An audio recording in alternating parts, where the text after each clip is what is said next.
now Lieutenant General Sam Kavuma, and your outstanding team, our distinguished partners and friends, my fellow members. I'm still a member of Wazalendo Circle, by the way, and very active at that. First, let me congratulate you for this outstanding organization, really world class, I must say, and also the strides you have made. I don't know which AGM I last attended. I know that the most memorable was Comrade Chair, what you mentioned, the Guru meeting, which was a watershed. Because had we failed, I think we wouldn't be here. And I remember, I think you should have invited Omara. Because Omara, you know, we had a debate and Omara was on the other side. Because the issue was, do we continue with the salary earners scheme or SACCO? And Omara was very, very teachable. Omara was operations officer of Stanbic. Oh, really? So the man was very articulate. So in the morning, he won the debate. And actually, you remember you heard him, you know, he was the hero. Now in between, somebody whispered to, when we had gone for lunch, you remember, somebody whispered to me that in fact, in Stanbic, the employees of Stanbic do not take salary earners, the lower cadre. They actually have a SACCO. So when we got that intelligence, I whispered to General Ronda, I said, you know what? We are going to beat this guy. I have got this intelligence, so I think we shall defeat him. So in the afternoon, when the staff and command reconvened, I put my case. I said, this man is being dishonest. He's a beneficiary of SACCO. Why does it, if salary earners scheme is so good, why doesn't he go for it? Why is he pushing it to us? And that settled the matter. As usual, we won the day. So I wanted, actually you should have invited him today, because today is now the day when I should celebrate the defeat of Omara. But he was doing his job, because afterwards when we met, he said, you know, I was doing my job, but you are right. Now, I just wanted to, Mr. Chair, I know there is no little time, our guest of honor, just to give a bit of correction. Actually, this struggle to use the cooperative strategy to address the welfare of soldiers started way back in 1988, if you remember. The issue, I remember the time, and of course how I got involved was because I was in the political department, and I was assigned this job because the nanny of welfare was under CPC at that time. I don't know whether it still is. And at that time in the political education we had two subjects: welfare at work and welfare at home, or family welfare. And of course the biggest challenge, because of the lack of resources, was welfare at home, the family welfare. Of course, before that, we had no problem because we didn't have families. We didn't have pressures. Whether in the bush or the first years in the government, where we're not even earning any salary. We're just, when we got ration cash allowance, you didn't have any pressures. But gradually, pressures came. And we remember when pressures became too much, and some of us could not withstand them, and were using other means. You remember the book that the president wrote, The Value of Political Education. He was addressing this. It's not that we were bad. I mean, just that the pressures were too much, relatives, who, and some who had started getting married. So the issue of welfare at home came up. Because at work, there was no problem. You had your uniform, you had your ration cash allowance, and when salaries came, it was okay. But now the issue was, how do we solve the question of family welfare? Then the then Army Commander, General Muntu, sent me and General Kayanja now. Canon that I made a mistake. It was not General Kayanja now, the one who is a big man. It was the other one. But in the book I saw you referred, I think they misrepresented. So Eric Kayanja. So we were supported by International Cooperative Alliance in Moshi to do a study in the armies in Southern Africa, Zambia, Malawi, I think even South Africa, to see how they have used the cooperative strategy to solve family welfare. We came, we gave a report, and actually we were going to start. Then IMF came in with the structural adjustment program, the neoliberalism. That's when they started disbanding, saying government must get out of people's lives. That's the concept of neoliberalism. So cooperatives were either disbanded, those which survived, like Usoga, rather Bugishu cooperative, it was by chance. So that was the end of cooperatives, talk of cooperatives in the army, until recently when, in 2005, when again that concept was proved to be wrong for the global economy. I think it was after Margaret Thatcher and Reagan, who were the proponents of that, had gone out of the way. So then that's when this came up, and I'm really, really, really proud that to borrow the president's the seed, the mustard seed that we sowed, you have managed to nurture it over time, develop it, and such a giant, and an example both of self-reliance, and in line with your theme, foundation of self-reliance for ourselves in the military, but also an example to the country that we can actually solve our own problems without depending on anybody else.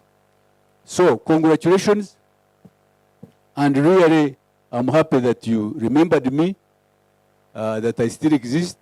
I think we are not very many who are still alive of that time, and to see that you remembered me and honored me, I'm most delighted, most grateful. I feel a sense of homecoming, just like when I was invited for Tarehe Sita. I have been a beneficiary of Wazalendo Circle at a personal level, even when I was in the police. I tried to introduce it in the police, but I was fought. I found some amorphous thing called, you remember Omoding, something called Passad, yeah, Passad. So, and the beneficiaries were those top people, the directors, not the am I wrong, Omoding? Not the lower ranks. And my concern was the lower ranks. It had no regulations. It was just managed by a few people. I don't want to name their names. And they really made it difficult for Exodus Circle to take off. Because it was obvious that was the answer. But anyway, so I could not go to Exodus Circle because it was limping. I kept on at home with my Wazalendo Circle. When my daughter was going to study abroad, we collected our savings, remember, I don't know who was there then, helped us, and we managed to solve that problem. And more recently, I think it was when I saw Onatakam to Kashagam, I thought I was seeing an angel, because people used to fear to come to see me. He came with his team and then solved a big problem. Actually, I had brought I'm making the best yogurt in actually, if not Africa, in the world. So and I would want actually I wanted to bring my vehicle kind of let me down. I wanted to bring and give you as a way of mobilizing you, promotion. You know, in business language, that's promotion. So that you can buy it for your health and also for the children. Oh, sorry, I'm now becoming a salesman. Sorry. No, but seriously, and I remember when we were retiring, President said, don't go into schools, don't go into hotels, go into food production. Of course, for me, he was preaching to the choir. And he said, but why can't the Minister of Defense buy your things? So, please, Minister of Defense, if you are here, buy my yogurt. It's good for you. I think I heard that, I think it was the chief of the investment arm saying that when they go there, they don't find nyumba for the nyumba loan. But for me, recently the loan you gave, by the way, I'm the first beneficiary of that innovation, and I want to thank you very much. Yes, it has helped me. I got a processing unit from Yuri, but it was not working. It was just, I was not able to use it until I got gap financing. I'm ready to account. You talked about books. I'm ready to account for every penny that you gave me. As a consequence, today I can proudly say I'm producing yogurt. And some people may look down at yogurt, that when I say yogurt, hey, that's it. There is a lot of money, and I want to encourage you to go into food production. If only, when I heard that there is money, I want to process banana flour, to make banana flour. And so can you give me, I just need 600 million to buy a machine. Why don't you give me that money which is lying there? And I make money for you. So really, and in fact, when I'm going back to that point, as I end, this point I mentioned about our money being in the commercial banks. It's okay. It's okay to fix it. But you see, you are our voice. If I go to negotiate terms, and you go to negotiate terms, it's different. In fact, when I talked to them, I argued with them. I said, but I'm borrowing my own money on market terms. Yet I'm supposed to be insulated. Because you see, the history of cooperatives, you know it. It was actually to liberate the workers, the smaller people, from the banks. Now we are going to the banks. So if we could consider, because I asked them, they said if Wazalendo leadership can approach them, those of us who bank in these banks where their money is, like housing finance and post bank, they are ready to give us special terms. They are ready. And I had mentioned it to Kano Onata. If you negotiate for us, actually, because you are our voice. I remember when I was chairman, we tried to do it with housing finance so that our members can acquire homes. I had gone there. That time there was a man called Kabonero. When I went there alone, I wanted to get a mortgage. He said, "You, Kale, where will you get the money?" Because he said, you have to put in 30%, and they will give you 70%. Now, years later, then I will invite him. The General Ronda invited him. I was there, and he said, "We want to get mortgages for our soldiers. We have our savings. Can you give us good terms?" He says, yes. Because he smelt the money, you know, that all the savings. Then he said, yeah. Then he said, what about the 30%? He said, forget about the 30%. So, really, you are very powerful. You can negotiate for us. You can lobby for us. Even you can take up, sorry? Where is he? You are listening. Because these banks are hostile. They are hostile to agriculture. Am I wrong? Even the agricultural credit facility, I don't know whether there is somebody from Bank of Uganda. Agricultural credit facility is not meant for producers. It's meant for produce buyers. Because short term, 6 months, 12 months, how do you expect a producer? Really, honestly, Chair, that in 6 months, you have produced a product, put it on the market, you know what is involved. Really, you are here. Really, and God is there. Honestly, the bank and yet the strength of the country is on agriculture. So I'm inviting the leadership of our circle to really take the bull by the horns. We should be the vanguard. We and transform. Even UDP, you're talking about UDP. UDP is Kiwani. Sorry. Yeah. I applied in 2016. Up to now, I have fulfilled all their conditions. I have even paid the 1%, half of it. They have refused to give me a loan.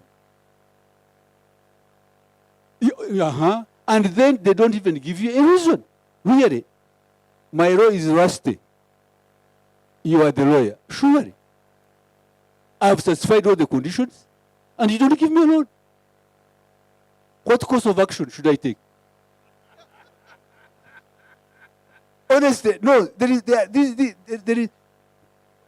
I remember when I was in the commissariat, there was a lesson. Who is the enemy and who is the friend? Really, who is the enemy of the economy of Uganda? I don't want to create problems. I have enough problems as it is. But I want to thank you. You can see I'm very happy because I am where I should be. I'm home. Thank you very much.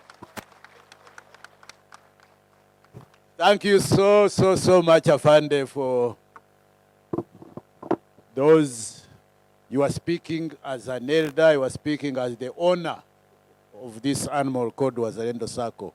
And I hope you have even educated these banks. They should know their role and how desperate their customers, some of their customers are.